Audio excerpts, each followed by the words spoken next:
Hi friends, எல்லாருக்கும் வணக்கம். Welcome to Keethu cooks. என்னை சப்போர்ட் பண்ண எல்லாருக்கும் ரொம்ப ரொம்ப நன்றிங்க. இன்றைக்கி நாம் ஒரு ஆரோக்கியமான, ரொம்ப அற்புதமான மருத்துவ குணம் நிறைந்த ஒரு ரெசிபி தான் நம்ம பார்க்க போகிறோம். அது என்னன்னு பார்த்தீங்கன்னா, கருப்பு கவுனி அரிசியில் செஞ்ச கஞ்சிங்க. இது ரொம்ப ரொம்ப ஆரோக்கியம், பல நோய்களுக்கு ரொம்ப மருந்தாக இருக்கக்கூடிய ஒரு கஞ்சிங்க. கஞ்சியாக செஞ்சு சாப்பிட்றது தான் ரொம்ப ரொம்ப ஈஸி. ஏன்னா கருப்பு கவுனி அரிசி ரொம்பவே கடினமாக இருக்கும், வேகிறதுக்கு டைம் எடுக்கும். அதனால் அரிசியாக நம்ம வேக வைக்காமல் இதை வறுத்து அரைச்சி அதுக்கப்புறம் கஞ்சியாக வச்சு நம்ம சாப்பிடும்போது பல விதமான நன்மைகள் நமக்கு கிடைக்குங்க. வீடியோக்குள்ளே போகிறதுக்கு முன்னாடி இந்த வீடியோவை ஃபஸ்ட் டைம் நீங்கள் பார்க்குறவங்களா இருந்தீங்கன்னா கண்டிப்பாக லைக் பண்ணுங்கள், சப்ஸ்கிரைப் பண்ணிக்கோங்க, கூட இருக்க பெல் ஐக்கானையும் கிளிக் பண்ணி வச்சுக்கோங்க. வீடியோ உங்களுக்கு பிடிச்சிருந்ததுன்னா கண்டிப்பாக லைக் பண்ணி உங்களோட ஃப்ரெண்ட்ஸ் அண்ட் ரிலேட்டிவ்ஸ்க்கு ஷேர் பண்ணுங்கள். வாங்க இப்போது வீடியோக்குள்ளே போகலாம். கண்டிப்பாக வீடியோவை ஃபுல்லாக பாருங்கள், எனக்கு ரொம்ப ரொம்ப சப்போர்ட்டிவாக இருக்கும். ஒரு எம்டி குக்கரில் குக்கிங் ஆயில் ஒரு 2 ஸ்பூன் விட்டுக்கலாம். எண்ணெய் காஞ்சதுமே சீரகம் ஒரு 1/2 ஸ்பூன், மிளகு ஒரு 1/4 ஸ்பூன் அளவுக்கு சேர்த்துக்கலாம். அது பொரிஞ்சு வரட்டும். அது கூடவே இப்போது ஒரு பச்சை மிளகாய் முழுசாக சேர்த்துக்கலாம். 4 பல் பூண்டு நம்ம உரித்து சேர்த்துக்கலாங்க. ஒரே ஒரு தக்காளியை நறுக்கி சேர்த்துக்கலாங்க. இப்போது இது கூட ஒரு பெரிய வெங்காயத்தை நீல வாக்கில் கட் பண்ணி அதையும் சேர்த்துக்கலாம்.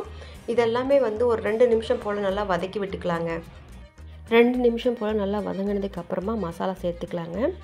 இப்போது 1/4 டீஸ்பூன் அளவுக்கு மஞ்சள் தூள் சேர்த்துக்கலாம். உப்பு தேவையான அளவு சேர்த்துக்கலாம். கஞ்சி கொஞ்சம் உபரியாக வரும் பொழுது மீதி நமக்கு பத்தலைன்னா ஆட் பண்ணிக்கலாம். இது கூட காரத்துக்கு 1/2 டீஸ்பூன் சாம்பார் பொடி மட்டும் சேர்த்துருக்கேன். பச்சை மிளகா நம்ம முழுசாக தான் போட்டிருக்கோம், அது கஞ்சியில் எப்படியும் உடப்பட்டுடும், அதுலேயும் காரம் வரும், அதனால தான் நம்ம கொஞ்சமாக சேர்த்துருக்கோம். இப்போது கருப்பு கவுனி அரிசி நான் ஒரு 3/4 கப் அளவுக்கு எடுத்திருக்கேன். இதுவே 4 பேர் சாப்பிடலாம். அந்த அளவுக்கு நல்லாவே உபரியாய் நிறையா வரும். அதுக்கு தகுந்த மாதிரி நம்ம தண்ணி ஊற்றிக்கலாங்க. இப்போ எல்லாத்தையும் இதை கலக்கி விட்டுக்கலாம். கஞ்சி வேக ஆரம்பித்ததுக்கப்புறம் பார்த்திங்கன்னா இந்த அரிசி நல்லாவே உபரியாகி வரும். அதனால் அதிகமாகவே தண்ணி விட்டுக்கலாம். இப்போ இது 4-5 விசில் பக்கம் விட்டோம்னா நல்லா வெந்து வந்துடும். விசில் நல்லா கம்ப்ளீட்டாக ப்ரெஷர் அடங்கினதுக்கப்புறம் நம்ம ஓப்பன் பண்ணி பார்க்கலாம். கஞ்சி நல்லா வெந்து வந்திருக்குங்க. ஆனாலும் இந்த பூண்டெல்லாம் மசியாமல் இருக்குது. அந்த கருப்பு கவுனி அரிசியும் கூட சாப்பாடு மாதிரி நமக்கு தெரியுது. இதை நம்ம ஸ்மாஷ் பண்ணி வச்சுக்கலாம், அல்லது ஒரு மத்து வச்சு கூட களைஞ்சிக்கலாம். இந்த பதத்தில் நமக்கு தண்ணி தேவைப்பட்டாலோ அல்லது உப்பு டேஸ்ட்டு தேவைப்பட்டாலோ நம்ம சேர்த்துக்கலாம். ஆனால் நான் போட்ட உப்பு கரெக்டாக இருந்துச்சு. கஞ்சி பதமும் நமக்கு ஸ்பூனில் எடுத்து சாப்பிட்ற அளவுக்கு பதமாக நல்லா வெந்து வந்திருக்கு. இந்த பதமே நமக்கு கரெக்டாக இருக்கும். இதுக்கு மேலேயும் தண்ணி விட்டோம்னா நல்லா இருக்காது.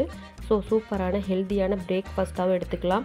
எவ்ரி நைட் கஞ்சி இந்த மாதிரியும் எடுத்துக்கலாம். ரொம்பவே சூப்பராக இருக்கும். டைஜஷன் ப்ராப்ளம் இருக்கிறவங்க நைட்டில் இந்த மாதிரி கஞ்சி எடுத்துக்கிட்டிங்கன்னா வயிற்றுக்கும் ஜீரணத்துக்கும் நல்ல இதமான உணவாக இருக்குங்க. மேக்ஸிமம் 45 ஏஜ் 55 ஏஜுக்கு அப்புறமா இருக்கிறவங்க வீக்லி ஒரு 3 டைம்ஸ் அல்லது 4 டைம்ஸ் இந்த மாதிரி கஞ்சி ஐட்டம்ஸ் எடுத்துக்கிறது ஹெல்த்துக்கு ரொம்ப ரொம்ப நல்லதுங்க. டைஜஷன் ப்ராப்ளம் வராது. இன்னும் சொல்லப்போனால் இதில் கூடுதல் நமக்கு எனர்ஜி கிடைக்கக்கூடிய அத்தனை கூட்டு பொருள்களும் இருக்குது. இந்த வீடியோ உங்களுக்கு ரொம்ப பயனுள்ளதாக இருக்கும்னு நினைக்கிறேன். ஃபர்ஸ்ட் டைம் என்னோடய வீடியோ பார்க்குறவங்களா இருந்தால் கண்டிப்பாக லைக் பண்ணி சப்ஸ்கிரைப் பண்ணி பெல் ஐக்கானையும் கிளிக் பண்ணி வச்சுக்கோங்க.